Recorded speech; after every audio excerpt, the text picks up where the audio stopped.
దేవునికి స్తోత్రం. దేవుని ప్రజలందరికీ నా వందనాలు. ఎఫెసీయులకు రాసిన పత్రిక 2వ అధ్యాయం 1వ వచనం చదువుకుందాం. మీ అపరాధముల చేతను పాపముల చేతను మీరు సచ్చిన వారై ఉండగా ఆయన మిమ్మను క్రీస్తుతో కూడా బ్రతికించెను.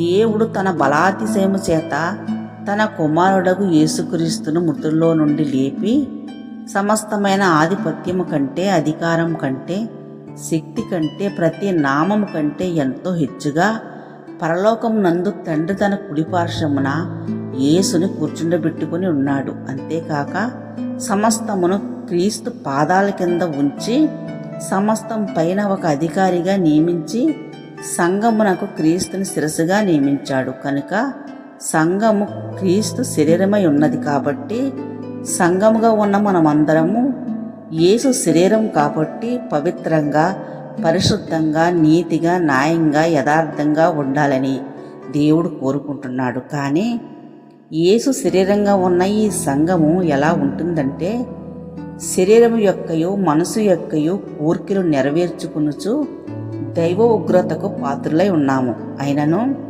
దేవుడు కరుణాసంపన్నుడు కనుక మన అపరాధముల చేతను పాపముల చేతను సచ్చిన వారై ఉండగా దేవుడు మన ఎడల చూపిన తన మహాప్రేమ చేత యేసుతో కూడా మనల్ని బ్రతికించి ఉన్నాడు. కాబట్టి కృపచేతనే మనం రక్షింపబడి ఉన్నాము.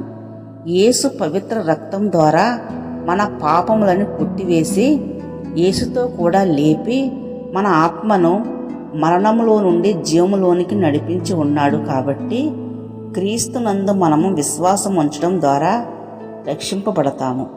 మన దేవుడైన మహిమ స్వరూపియగు తండ్రి తనను తెలుసుకునుట ద్వారా జ్ఞానము, ప్రత్యక్షతయును గల మనస్సు మనకు అనుగ్రహిస్తున్నాడు.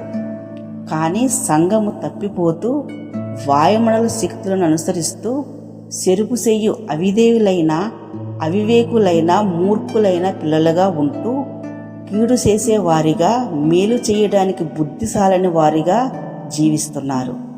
దేవుని శక్తి పొందుకోలేకపోతున్నారు. మహిమ స్వరూపియగు తండ్రి తన శక్తి ఎట్టిదో, మహాత్మ్యం ఎట్టిదో, అధికారం ఎట్టిదో, మహిమైశ్వర్యం ఎట్టిదో మీరు తెలుసుకొనుటకు మీ మనోనేత్రములు వెలిగించబడాలని ప్రార్థిస్తున్నాను. దేవునికి మహిమ ఘనత కలుగునుగాక. ఆమేన్.